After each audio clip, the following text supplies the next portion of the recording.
इस समारोह में उपस्थित अंतरिक्ष विभाग के राज्य मंत्री डॉक्टर जितेंद्र सिंह जी, अंतरिक्ष विभाग के सचिव, अंतरिक्ष आयोग और इसरो के अध्यक्ष डॉक्टर एस सोमनाथ जी, वैज्ञानिक गण, अन्य गणमान्य अतिथियों, देवियों और स्वजनों, वो ऐतिहासिक क्षण जब विक्रम लैंडर चंद्रमा के दक्षिणी ध्रुव के पास सफलतापूर्वक उतरा था, हर भारतीयों के लिए अत्यंत प्रसन्नता का क्षण था। मैंने टचडाउन का लाइव प्रसारण देखा था। हर भारतीय की तरह मैं भी गर्व से भर गई थी। इस सफलता के उपलक्ष्य में नेशनल स्पेस डे मनाने की घोषणा करना एक सराहनीय कदम है। मैं समस्त देशवासियों और आप सभी को प्रथम नेशनल स्पेस डे की बहुत बहुत बधाई देती हूँ।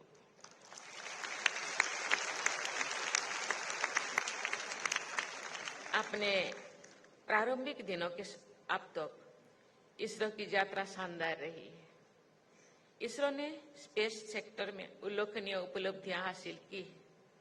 जैसा कि यहाँ उपस्थित वैज्ञानिक समुदाय के लोग जानते ही है कि 1-2 दिन पहले ही चंद्रयान की प्रज्ञान सेवर से प्राप्त जानकारी से ये धारणा मजबूत हुई है कि आरंभ में चंद्रमा पूरी तरह मैग्मा का महासागर था और धीरे धीरे शीतल होते हुए वर्तमान स्वरूप की तरफ बढ़ा। इसे वैज्ञानिक भाषा में लूनार मैग्मा ओशन हाइपोथेसिस कहते हैं। मुझे ये जानकर प्रसन्नता हुई है कि भविष्य में इसरो द्वारा चंद्रमा के अध्ययन के लिए अन्य मिशन की भी योजनाएं है। मैं संपूर्ण इसरो परिवार तथा विशेषकर चंद्रमा मिशन के से जुड़े सभी लोगों को अपनी शुभकामनाएं देती हूँ।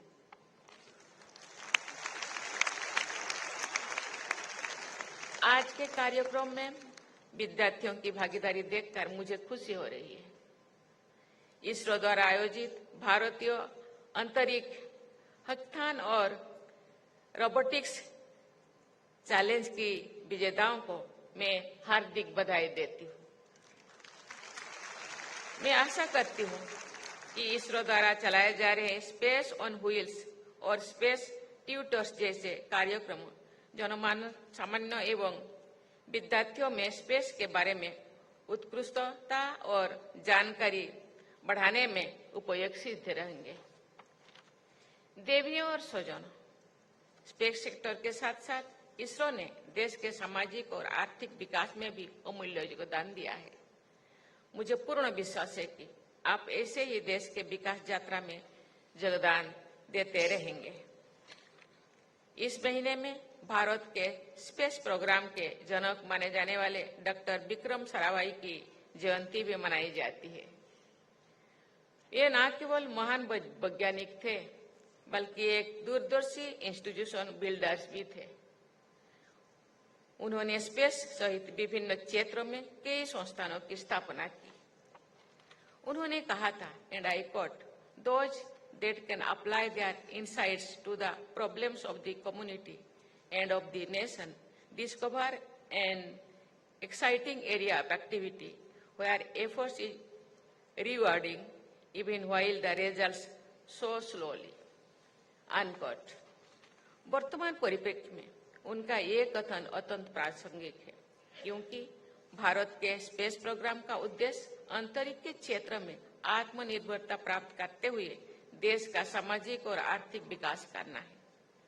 आज के इस आयोजन के विषय touching lives while touching the moon, India space saga भी इसी उद्देश्य से जुड़ा हुआ है।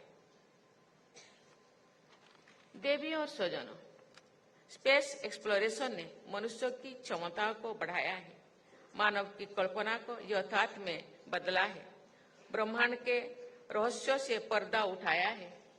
स्पेस एक्सप्लोरेशन रोमांचकारी होने के साथ साथ एक चुनौती भरा कार्य भी है।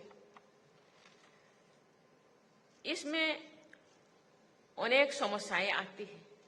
इन समस्याओं के समाधान के लिए किए जाने वाले अनुसंधान विज्ञान के विकास को गति देती है और मानव जीवन को बेहतर बनाती है। स्वास्थ्य और चिकित्सा, परिवहन, सुरक्षा, ऊर्जा, पर्यावरण और सूचना प्रौद्योगिकी समेत ऐसे कई क्षेत्र हैं जो स्पेस सेक्टर में हुए विकास से लाभान्वित हुए हैं। उदाहरण के लिए आरंभिक चरण की सैटेलाइट्स को पृथ्वी की कक्षाओं का अध्ययन करने के लिए निर्मित किया गया था। उन सैटेलाइट से प्राप्त ज्ञान के बल पर सैटेलाइट कम्युनिकेशन का विकास हो सका। आज इसके बिना मानव जीवन की कल्पना संभव नहीं है। देवी और स्वजनों, भारत के स्पेस सेक्टर की प्रगति असाधारण है।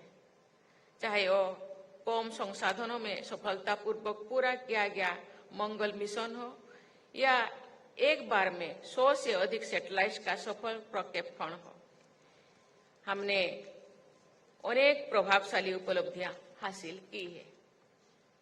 निजी क्षेत्रों के लिए स्पेस सेक्टर के खुलने से स्टार्टअप्स की संख्या में बहुत तेज गति भी वृद्धि हुई है। इससे न केवल अंतरिक्ष अनुसंधान की उन्नति हुई है, बल्कि हमारी युवा शक्ति को अपने प्रतिभा दिखाने और उसे तराशने के नए अवसर भी मिले हैं। कुछ महीने पहले ही भारत की एक कंपनी ने single piece 3D printed semi cryogenic engine संचालित रॉकेट का सफल प्रक्षेपण किए हैं, जो कि इस तरह की पहली उपलब्धि है।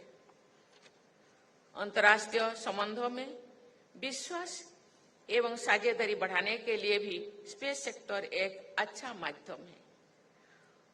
उदाहरण के लिए पड़ोसी राष्ट्रों में संचार को बढ़ावा देने के लिए भारत ने वर्ष 2017 में साउथ एशिया सैटेलाइट GS-89 का सफल प्रक्षेपण किया था। अन्य देशों के साथ जुड़ाव के नई क्षितिज खोलने के लिए भारत सरकार द्वारा किए जा रहे प्रयास अत्यंत सराहनीय है। इसरो भारत का अंतरिक्ष स्टेशन स्थापित करने की दिशा में आगे बढ़ रहा है। मैं गगनयान मिशन की भी उत्सुकता से प्रतीक्षा कर रही हूँ, जिसमें भारतीय अंतरिक्ष टीम को अंतरिक्ष में ले जाया जाएगा। मुझे विश्वास है कि इन सभी मिशन के फलस्वरूप ऐसे परिणाम सामने आएंगे जिनसे देश सामाजिक, आर्थिक एवं वैज्ञानिक रूप से लाभान्वित होंगे। देवियों और स्वजनों, हमें भावी चुनौतियों के लिए भी तैयार रहना है। स्पेस डेब्री अंतरिक्ष मिशन के लिए समस्या अत्यंत चिंताजनक है। अंतरिक्ष अनुसंधान की गतिविधियां निरंतर चलती रहे, इस उद्देश्य के साथ ISRO system for safe and sustainable operations management facility का संचालन किया जा रहा है। ये एक सराहनीय कदम है। मुझे ये जानकर भी खुशी हो रही है कि भारत वर्ष 2030 तक अपने सभी अंतरिक्ष अभियानों को डेब्री फ्री बनाने के लिए लक्ष्य रखे हैं। हमारे निष्ठावान वैज्ञानिकों ने न्यूनतम संसाधनों का उपयोग करके भारत के स्पेस प्रोग्राम को विश्व के श्रेष्ठतम स्पेस प्रोग्राम में स्थान दिलाया है। इसके लिए वे सराहने के पात्र हैं। मुझे पूर्ण विश्वास है हमारे देश में अंतरिक्ष विज्ञान के क्षेत्रों में निरंतर प्रगति होती रहेगी तथा हम उत्कृष्टता के नए मानक स्थापन करते रहेंगे। मैं भविष्य के सभी स्पेस मिशंस के लिए बहुत बहुत शुभकामनाएं देती हूँ। धन्यवाद। जय हिंद, जय भारत।